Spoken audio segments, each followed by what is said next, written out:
আমি যে আয়াতে কারিমা সূরা ইউনূসের একটি নিয়েছি, পাশাপাশি সূরা ইউনূসের কিছু আয়াত রয়েছে, সেগুলি থেকে আমি আলোচনায় বিশেষ করব। আল্লাহ তাআলা বলেন যে قُلْ يَا أَيُّهَا النَّاسُ إِن كُنتُمْ فِي شَكٍّ مِّن دِينِي। আল্লাহ সুবহানাহু ওয়া তাআলা বলেন, হে রাসূল, কুল ইয়া আইয়ুহান নাস, হে পৃথিবীর মানব সকল।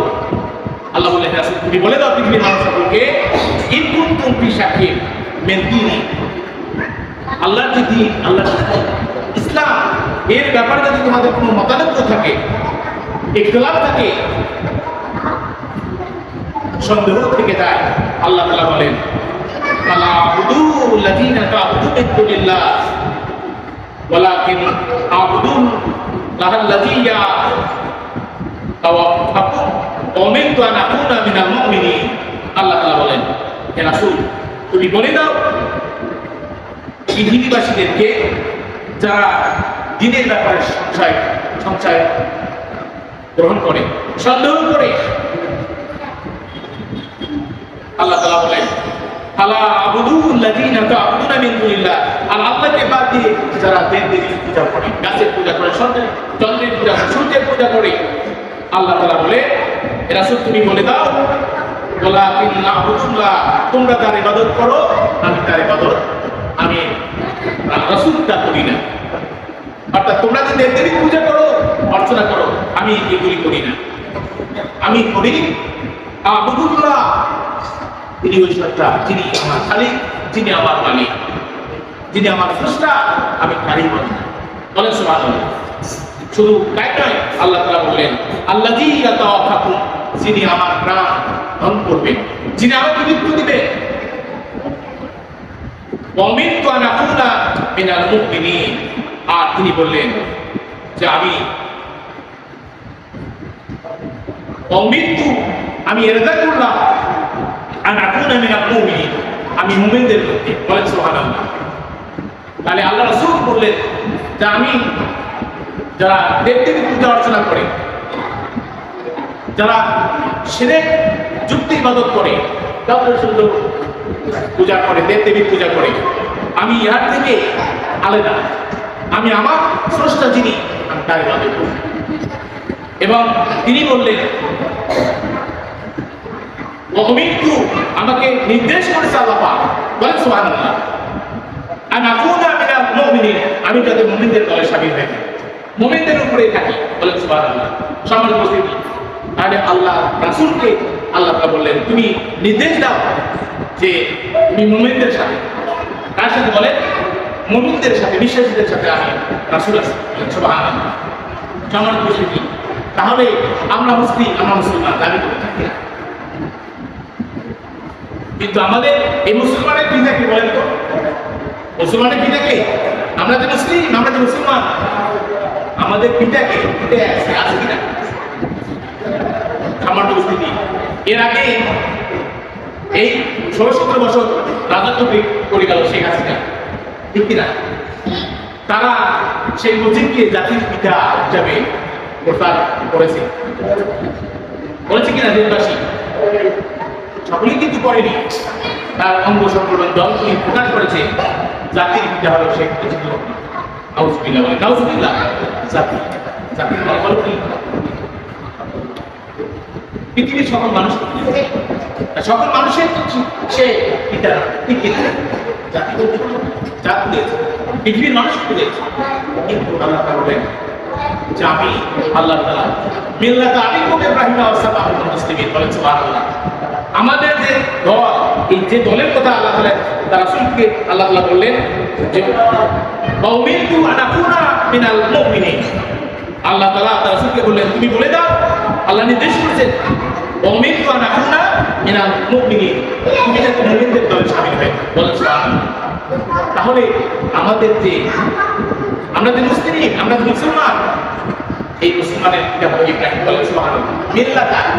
মিল্লাত মানে হলো মিল্লাতা আবিকুম, আমাদের পিতাই হলো আবিকুম ইব্রাহিম। বলেন সুবহানাল্লাহ।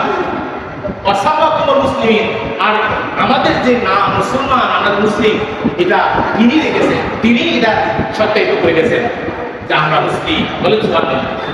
এই জন্য আমাদের যদি বিদ্যা হয়ে থাকে তাহলে আমাদের বিদ্যা আগেই বলেন সুবহানাল্লাহ।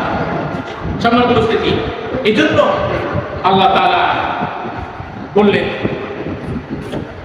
ওয়ানা আকিম ওয়াজহাকা লিন-নাসি হানিফা।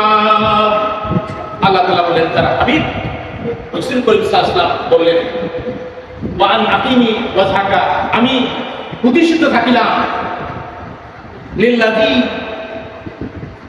লিল ওয়ান আকিম ওয়াজহাকা লিদ্দীনি হানিফা, আমি প্রতিষ্ঠিত থাকিলাম ওয়াজহাকা মানে আমার ছিল আমার চেহারা, আমার মুখ এবং আমার পদ এবং দিক দর্শন, আমি প্রতিষ্ঠিত থাকিলাম আল্লাহ তাআলা এই দৃষ্টিতে বলেন সুবহানাল্লাহ। আল্লাহ তাআলা তার প্রিয় হাবিব মুহাম্মদ রাসূলুল্লাহ সাল্লাল্লাহু আলাইহি ওয়াসাল্লাম তিনি এই সাক্ষ্য দিলেন যে আমি প্রতিষ্ঠিত হইলাম ওয়াজহাকা আমার সমস্ত চেহারা, সমস্ত দিক, সমস্ত মত এবং পথ লিদ্দীনি হানিফা আল্লাহর যে দিন জীবন ব্যবস্থা ইসলাম, ইন্না দীনা ইসলাম আল্লাহকে দেওয়া মনোনীত ধর্ম ইসলাম, এই ইসলামের উপরে আমি প্রতিষ্ঠিত হইলাম। কে বলতেছেন বলেন? আল্লাহ রাসূল বলেন সুবহানাল্লাহ, যে রাসূলকে আল্লাহ দ্বীনকে পাঠালেন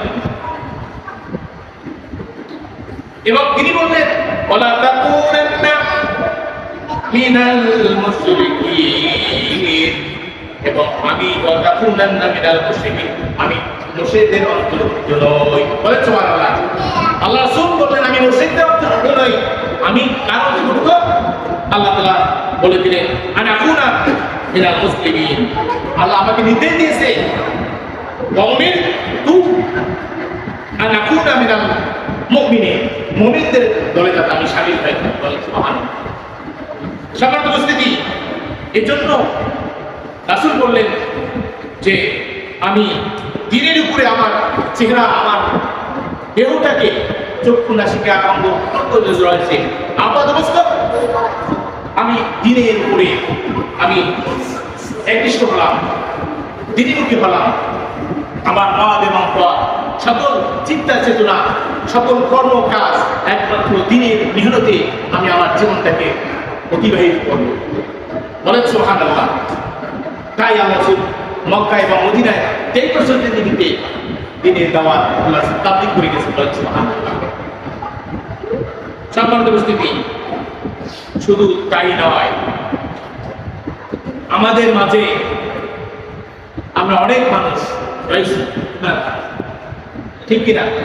সম্মানিত উপস্থিতি, তাই আল্লাহ তাআলা বলে যে ওয়ালাউ শাআ রাব্বুকা লা আমানা মান ফিল আরদি কুল্লুহুম জামিআ। আল্লাহ সুবহানাহু ওয়া তাআলা বলেন ওয়ালাউ শাআ রাব্বুকা, তোমার রব যদি চাইতো লা আমানা মান ফিল আরদি কুল্লুহুম জামিআ, সমস্ত মানুষকে ঈমানদার বানাইতো। যদি আল্লাহ চাইতো, বলেন আল্লাহ চাইলে সমস্ত মানুষ ঈমানদার হইতো না? বলেন পৃথিবীর সকল মানুষ। কিন্তু আল্লাহ তা বললেন ওয়ালাউ শাআ রাব্বুকা, কিন্তু আমি আল্লাহ তা চাইনি লা আমানা, তারা ঈমানদার, এটা আমি আল্লাহ চাইনি। কোন একদিন এদেশের আকাশে কালিমার পতাকা দুলবে, সেদিন সবাই খোদাই বিধান পে দুঃখ বেদনা ভুলবে। কোন একদিন এদেশের আকাশে কালিমার পতাকা উড়বে, সেদিন সবাই খোদাই বিধান পে দুঃখ বেদনা ভুলবে। সেদিন আর হবে না হাহাকার, দুর্নীতি কদাচার, সকলেই শান্তিতে থাকবে। কোন একদিন এদেশের আকাশে কালিমার পতাকা উড়বে। একা একই রমণী নির্জন পথে যাবে, কোন জনে কবু কথা হবে না। ঠিক কিনা বলেন? সেই দিন তো আর নেই বেশি দূরে, সেই দিন তো আর নেই বেশি দূরে, আর কিছু পথ গেলেই মিলবে ভাই রে, আর কিছু পথ গেলেই